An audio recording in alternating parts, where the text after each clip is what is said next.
Бұл карточкада не бейнеленген? Қалай ойлайсыздар? Біздің топтың карточкасында бізде көп көрінер кездегі туын белгіленген.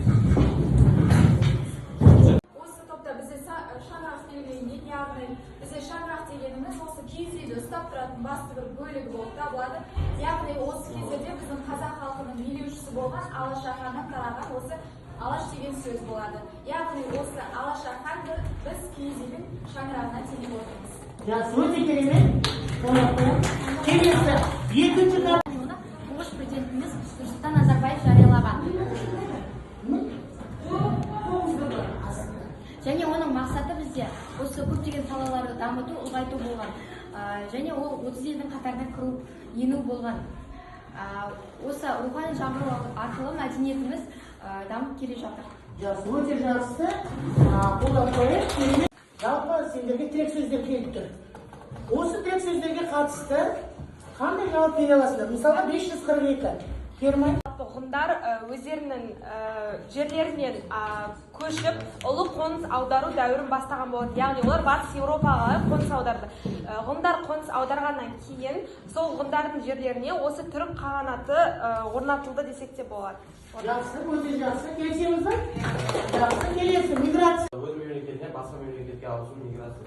Яғни бұл миграция сөзі сонда неге байланысты айтылып тұр бұл жерде? Ғұндардың басқа мемлекетке, басқа жаққа көшкені. Ұлы қоныс аударудың болуы, иә?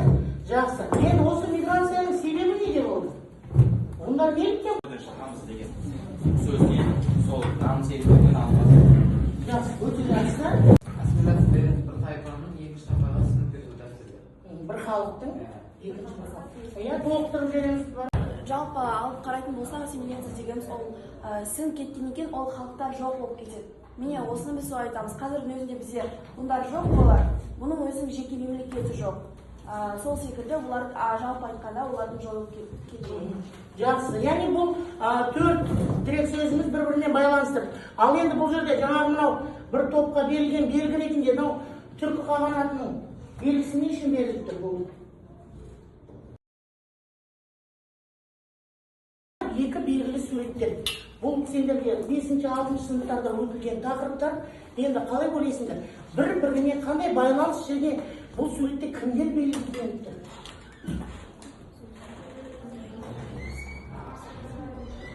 Өздері қасқырлардан тарағанбыз деп санаған және де өздеріне көкбөрі деген атты алған болатын. Ал екінші суреттер бізде Рим империясындағы Риммен болып саналады. Бұлар бұларды кішкентайда қасқырлар асыраған деген сөздер бар. Ал енді екі сурет сонда бір-біріне қандай байланыс? Біреу түркі қағанат. Яғни екі суретте де не пайда болыпты? Жаңа мемлекет пайда болыпты. Яғни біздің бүгінгі сабағымыз айтқанда да тайпалық одақтар болып келді. Ал бүгінгі сабағымызда біз осы түркі империясы, яғни сабағымыздың мақсаты бұл мемлекеттіктің қалыптасуы, яғни оның тарихи кезеңдерін түсіндіру және деректерді талдау арқылы түркі мемлекеттерінің шығуын зерттеу. Мына жерде бүгінгі сабағымыздың басты құндылығы болып табылатын бұл бүгінгі сабақ барысында күлтегін ескерткіші арқылы оның шығу тегі, оның маңызы туралы түсінетін болсақ, Қазақстан 2050 мәңгілік ел, ол өзіміздің Назарбаевтың шығарған стратегиясы, даму бағдарламасы болатын.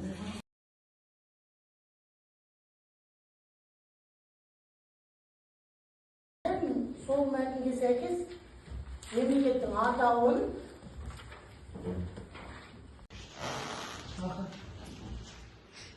Olma, onlar молодец. Onlar anlaşma orada. Бұлар өмір сүрген қағанат.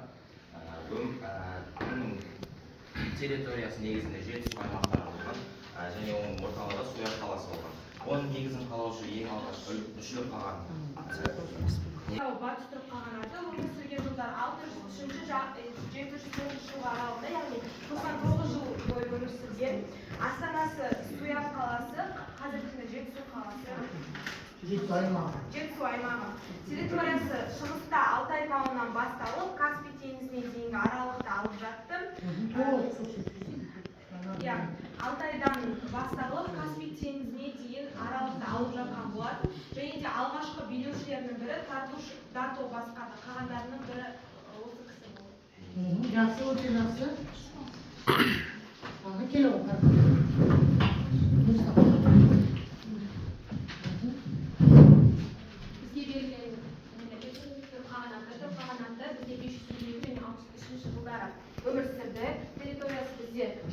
Алтай тауынан бастап және Каспий теңізіне дейін аймақта алып жатты. Астанасы бізде Суяб қаласы болды және негізін қалаған бізде Бумын қағын болды. Бумын қағын қайтыс болғаннан кейін бізде Қараеске келді.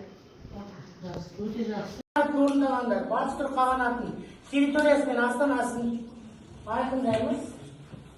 3 минут уақыт беріледі, жылдамдатамыз балалар.